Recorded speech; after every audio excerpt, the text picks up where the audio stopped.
नमस्कार, India TV देख रहे हैं आप। मैं हूं आपके साथ पवन नारा। मुंबई में विपक्ष का दरबार सज रहा है, पोस्टर्स लग गए हैं। तीसरी मैराथन मीटिंग की सारी तैयारियां पूरी हो चुकी हैं। मुंबई में झगड़ा बस है, पर्दे के पीछे बहुत बवाल है। कौन पीएम बनेगा, इस पर चर्चा होगी। अभी मुंबई में महाविकास अघाड़ी प्रेस कॉन्फ्रेंस कर रही है। आइए आपको सीधा वहीं लेकर चलते हैं। पूरा माहौल इंडियामय हो गया है। पूरे देश में इंडिया की सिर्फ 3 बैठकें हो रही है, लेकिन ममता दीदी ने आज कहा है, जो ममता दीदी का भी आगमन हो रहा है, कि रसोई गैस 200 रुपया सस्ता हो गया। ये इंडिया की सिर्फ 2 बैठकों का कमाल है। लालू यादव जी कल निकले पटना से मुंबई के लिए। तब लालू जी को पूछा गया पत्रकारों से, लालू जी मुंबई में क्यों जा रहे हो? तो लालू जी ने कहा, मोदी जी के नरड़ी पर बैठने जा रहा हूं। ये कोई व्यक्तिगत लड़ाई नहीं, इसका मतलब है हम तानाशाही के खिलाफ लड़ने जा रहे हैं। ये कोई व्यक्तिगत लड़ाई नहीं, इसका मतलब है हम तानाशाही के खिलाफ लड़ने जा रहे हैं। और एक मुद्दा बहुत महत्वपूर्ण है। जैसे आदित्य जी आप बोल रहे थे, कि आज फिर एक बार चाइना अंदर घुस गई है, आक्रमण किया है अपने जमीन पर। लद्दाख में, अरुणाचल प्रदेश में। लेकिन जैसे जैसे हमारा इंडिया आगे बढ़ेगा, वैसे वैसे चाइना पीछे हटेगी। ये इंडिया की ताकत बनते जा रही है। आज उद्धव जी, शरद पवार साहब आपसे बातचीत तो जरूर करेंगे, लेकिन मैं आपको ये बताना चाहता हूं कि हम कल और परसों 31 अगस्त एंड 1 सितंबर के इंडिया मीट की पूरी तैयारी कर चुके हैं। सभी प्रमुख नेता, सभी प्रमुख दल जो पटना में थे, जो बेंगलोर में थे, वो मुंबई में आ रहे हैं। लालू यादव जी का आगमन हो गया है, डॉक्टर फारूक अब्दुल्ला जी का आगमन हो गया है, ममता बनर्जी का आगमन हो गया है। कल मल्लिकार्जुन खड़गे साहब, सोनिया जी, राहुल जी, सब प्रमुख नेता कल आ जाएंगे। अखिलेश जी आएंगे, नीतीश कुमार जी, अरविंद केजरीवाल जी, हेमंत सोरेन जी, ये सभी मुख्यमंत्री, 6 राज्यों के मुख्यमंत्री, यहां स्टालिन साहब, 6 राज्यों के मुख्यमंत्री और सभी नेतागण आएंगे। आपके मन में जो भी प्रश्न है, जो भी शंकाएं हैं, उस बारे में आप सवाल पूछ सकते हैं। लेकिन मैं आपको एक विनती करूंगा कि ये प्रेस कॉन्फ्रेंस ज्यादा लंबा मत खींचिए। जो काम की बात है वो करिए। और अब मैं नाना पटोले जी को अपनी बात रखने के लिए आमंत्रित करता हूं।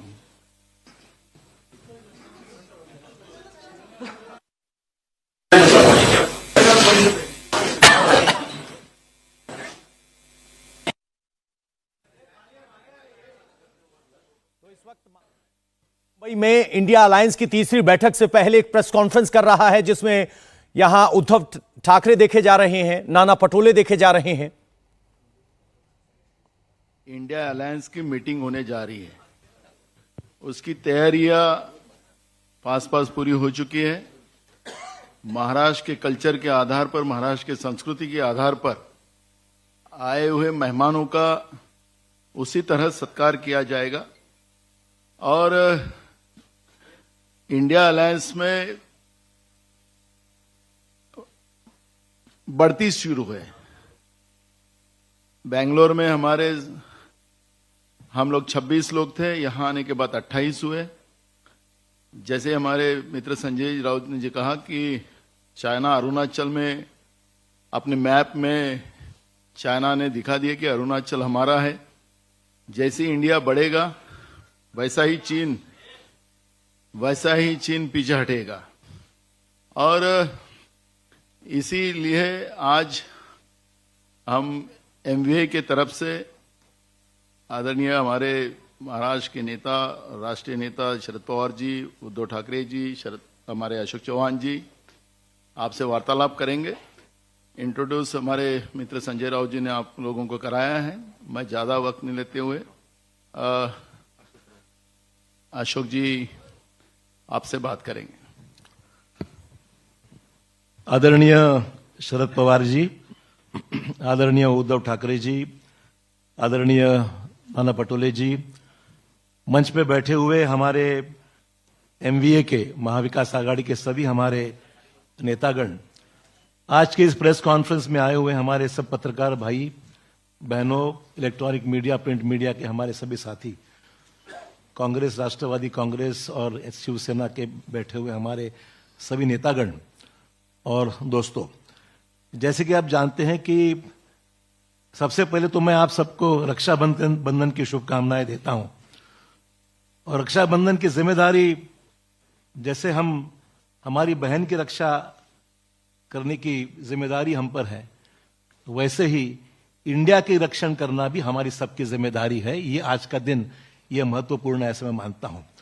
इसलिए आगे बढ़ने से पहले आप तो जानते हैं कि ये इंडिया की इस मीटिंग की पूरी तैयारियां यहां पर बहुत जोर शोर से हुई है। सभी राजनीतिक दल तकरीबन, पहले मीटिंग में तकरीबन 26 थे, आज 28 राजनीतिक दल इस गठबंधन में, महागठबंधन में, इंडिया की गठबंधन में आज शामिल हुए हैं। और सभी पार्टीज के हमारे साथी बड़े जोर शोर से इस मीटिंग की सक्सेस के लिए काम कर रहे हैं। आपने देखा कि इससे पहले 2 मीटिंग्स हमारी संपन्न हुई और ये तीसरी मीटिंग हमारी होने जा रही है मुंबई में। तो हमारे सबके लिए गर्व की बात है, फख्र की बात है कि आज मुंबई की इस मीटिंग में सभी यहां पर मौजूद है। छत्रपति शिवाजी महाराज की ये जन्मभूमि है, संत महात्माओं की ये जन्मभूमि है और शाहू फुले अंबेडकर की विचारों की ये महाराष्ट्र है। इसीलिए मुंबई में इसकी मीटिंग होना एक अलग महत्व रखता है। छत्रपति शिवाजी महाराज ने धर्मनिरपेक्षता और कल्याणकारी राज्य के एक महान प्रतीक उनकी इमेज रही है। संत महात्माओं ने दिया हुआ मानवता और भाईचारे का संदेश हमेशा महाराष्ट्र हमने अपनाया है, उससे आगे हम बढ़े हैं। और इसीलिए शाहू फुले अंबेडकर की विचारधारा को लेकर इंडिया आगे बढ़ने का हमारा सबका उद्दिष्ट है, प्रयास है। और मुंबई खास करके जब महाराष्ट्र की बात हम करते हैं तो हमारी एक हिस्टोरिकल बैकग्राउंड है। स्वतंत्रता आंदोलन हो, सामाजिक परिवर्तन के आंदोलन हो, औद्योगिक कृषि क्रांतियां हो, तो महाराष्ट्र हर रेवोल्यूशन में महाराष्ट्र हमेशा आगे रहा है और महाराष्ट्र ने देश को लीड किया है। और राजनीतिक क्रांतियां भी जितनी हुई है वो मुंबई और महाराष्ट्र उसका एक केंद्र रह चुका है। दोस्तों, आज सबसे अहम मसले हमारे सामने हैं जो हम देखते हैं कि महंगाई, बेरोजगारी जैसे मुद्दे पे हम लोग आवाज हमेशा उठाते आ रहे हैं।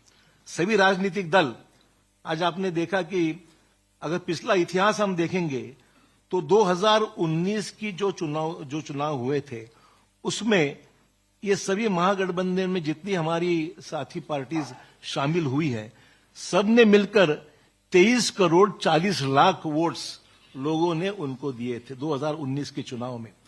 और बीजेपी को उस चुनाव में 22 करोड़ 90 लाख वोट मिले थे। तो आप समझ सकते हैं कि इंडिया में शामिल हुए जितने पार्टी, सिर्फ एक ही बात थी कि अलग अलग होने से वोटों का बंटवारा हुआ और 23 करोड़ वोट मिलने के बावजूद भी भाजपा 22 करोड़ वोटों से वो देश में अपनी ताकत बना सके। आज इंडिया के इस गठबंधन में 11 चीफ मिनिस्टर शामिल हैं, जो बाकी जिन्होंने भाजपा ने तोड़ मरोड़ की सरकार जहां गिराई वो छोड़कर बात कर रहा हूं कि 11 चीफ मिनिस्टर्स हमारी इस गठबंधन में शामिल है। आपने देखा कि मध्य प्रदेश, गोवा, महाराष्ट्र जैसे राज्य को भी तोड़ने का काम भाजपा ने किया है। पर आपने देखा कि कर्नाटक में तोड़ने के बावजूद दोबारा वहां पर ज्यादा अक्सरियत से हमारी सरकार वहां पर कर्नाटक में लोगों ने चुन के दी है। और मुझे पूरी उम्मीद है कि इंडिया के इस माहौल से आज जो भी हम कोशिश कर रहे हैं, महाराष्ट्र में हमारे सरकार तोड़ने के बावजूद भी महाराष्ट्र में दोबारा हमारी सरकार हमारी एमवीए की और अन्य साथियों को मिलकर हम स्थापित करेंगे, ऐसे पूरी उम्मीद दोस्तों हमको है। मैं ज्यादा वक्त नहीं लूंगा क्योंकि सभी पार्टीज इसमें शामिल है। आदरणीय पवार साहब और ठाकरे साहब को भी आपको संबोधित करना है। तो आज हमारे लिए महत्वपूर्ण है कि आज सभी राजनीतिक दल हमारे साथ में हैं और बड़े ताकत के साथ में आने वाले चुनाव एक पॉजिटिव डे। हमारी सिर्फ किसी को विरोध करना ही इतना हमारा एजेंडा नहीं है। डेवलपमेंटल अलायंस मैं कहूंगा कि इसमें डेवलपमेंट का एजेंडा है, कुछ पॉजिटिव काम करने का एजेंडा है और साथ ही साथ देश के जो फैसिस्ट फोर्सेस है उनको रोकने की चुनौती हमने स्वीकार कर ली है। इसलिए एक छत्र में सब यहां पर इकट्ठा हुए हैं। धन्यवाद। आवश्यकता नहीं, सिर्फ राजनीतिक दल इसमें शामिल जो होने वाले हैं वो 28 है, 28, और उनके प्रतिनिधि कल के मीटिंग के जो मौजूद रहेगी, इनका नंबर 63 है। तो 63 प्रतिनिधि, 28 पॉलिटिकल पार्टी, इनका ये सम्मेलन कल से परसों से शुरू होगा। और जिस तरह से कई राज्यों से लोगों का जो इसमें इंटरेस्ट के बारे में हम सुनते हैं, इससे मुझे पूरा विश्वास है कि एक अल्टरनेटिव फोरम देश में तैयार हो जाएगा कि जो देश में परिवर्तन करना है, ये परिवर्तन के लिए मजबूत होगा। और यही काम हम लोग करेंगे, इतना ही मैं कहता हूँ। और श्री उद्धव ठाकरे, इनके पास मैं माइक देता हूँ।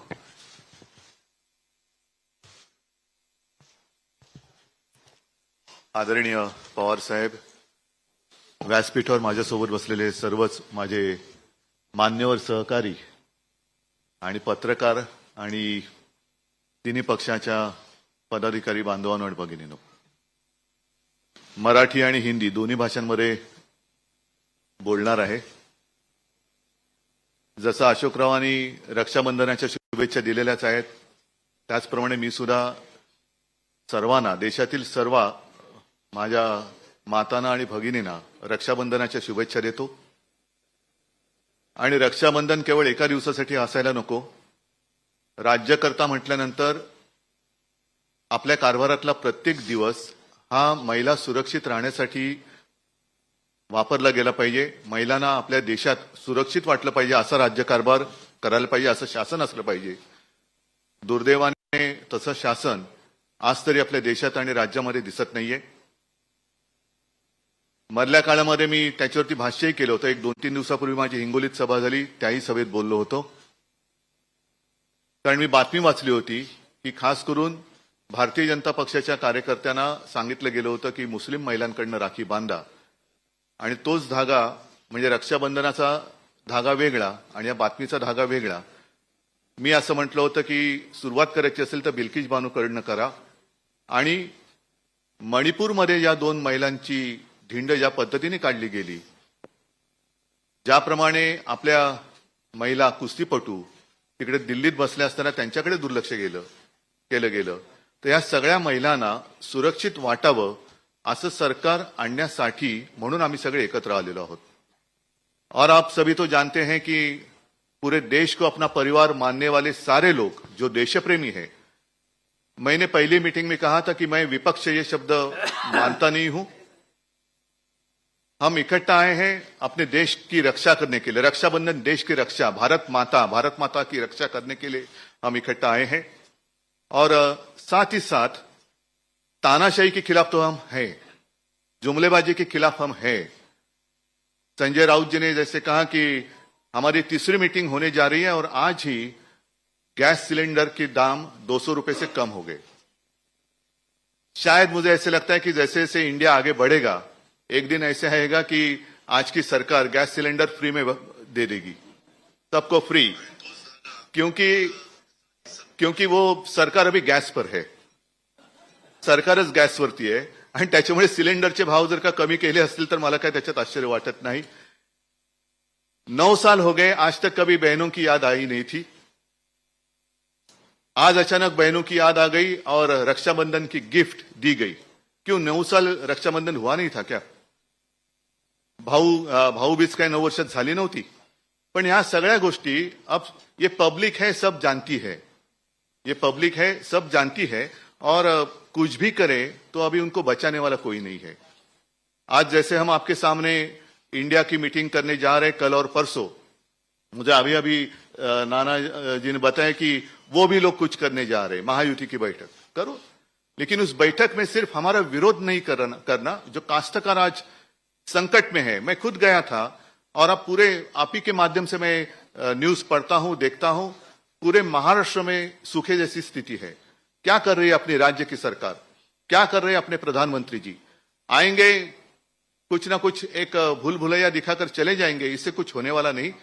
अगर अच्छा काम करना है तो जब कोई संकट में होता है तब ही उसको मदद की आवश्यकता होती है, और उस वक्त जो मदद की जाती है वही मदद वो पूरे जिंदगी भर याद रखता है।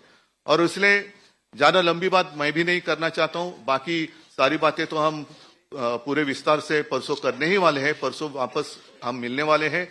लेकिन इतना ही मैं कहूंगा कि हम जितने सारे लोग, हाँ हमारी विचारधारा अलग अलग है, जरूर है, लेकिन उद्देश्य एक है, वो हमारे देश की रक्षा करना, संविधान की रक्षा करना, और फिर से दोबारा अपने देश में तानाशाही, अगर मैं कहूं आजादी की जंग जो हुई थी, अशोक जी आपने जो बात कही ये बात सच है कि चले जाओ, मला वाटतं आपल्या मुंबईतच सुरुवात झाली होती, गवालिया टैंक, तो चले जाओ क्यों, किसको? ब्रिटिश भी तो विकास कर ही रहे थे ना। अगर उनको भगाते नहीं हम लोग, पूरी ताकत रस्ते पे नहीं उतरती, तो ब्रिटिश भी तो विकास कर ही रहे थे। हमें विकास भी चाहिए, लेकिन विकास के साथ साथ हमें आजादी भी चाहिए, और विकास से भी ज्यादा ऊंची हमारी आजादी है, उसकी रक्षा करने के लिए हम सारे इकट्ठा आए हैं। और विचारधारा अलग अलग होगी, लेकिन उद्देश्य एक है, और इसी को तो हम लोकतंत्र मानते हैं, प्रजातंत्र मानते हैं, लोकशाही मानते हैं, आणि ती लोकशाही वाचवण्यासाठी आम्ही एकत्र आलेलो आहोत, एकत्र राहू, आणि आमच्या भारत मातेच्या हातापायात पुन्हा कोणत्याही हुकुमशहाला बेड्या घालायला देणार नाही, ही शपथ घेऊन आम्ही पुढे जाणार आहोत। धन्यवाद।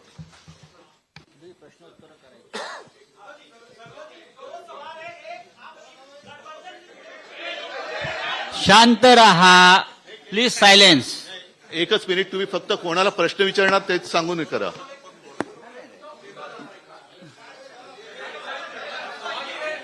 हेलो सर, उद्धव जी 2 सवाल है मेरे। एक, गठबंधन से जुड़े किन मुद्दों पर आपकी चर्चा होगी, गठबंधन से जुड़े? दूसरा, सारी बातें अभी कहूं तो फिर कल की मीटिंग की आवश्यकता क्या है? संयोजक कौन होंगे उसको लेकर क्लैरिटी, क्या उस पर फैसला हो जाएगा इस बैठक में? संयोजक कौन होंगे इंडिया सारी गठबंधन? बातें आपको, जैसे मैंने कहा कि विस्तार से परसों आपके सामने की जाएगी, क्योंकि ये सारे जो मामले हैं वो देश के लिए है। हमारे कोई काय त्याला म्हणतात खासगी गोष्टी काही आम्ही त्याच्यात करायला आलेलो नाही आहोत, देशाच्या गोष्टी आहेत, आणि हा देश आमचा परिवार आहे, हो, हे देश आमचं कुटुंब आहे, आणि म्हणून आम्ही एकत्र आलेलो आहोत। गठबंधन के कई साथी कह रहे हैं कि हमारी पार्टी के नेता प्रधानमंत्री बनेंगे। अरे त्यांना विचारू दे, अरे एक मिनिट त्यांना विचारू दे ना। रुको,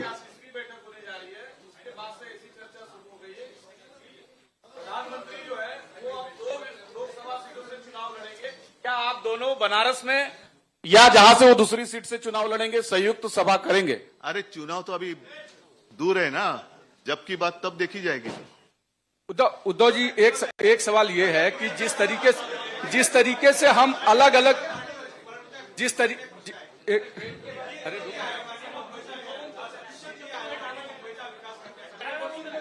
हा महत्वाचा प्रश्न आहे।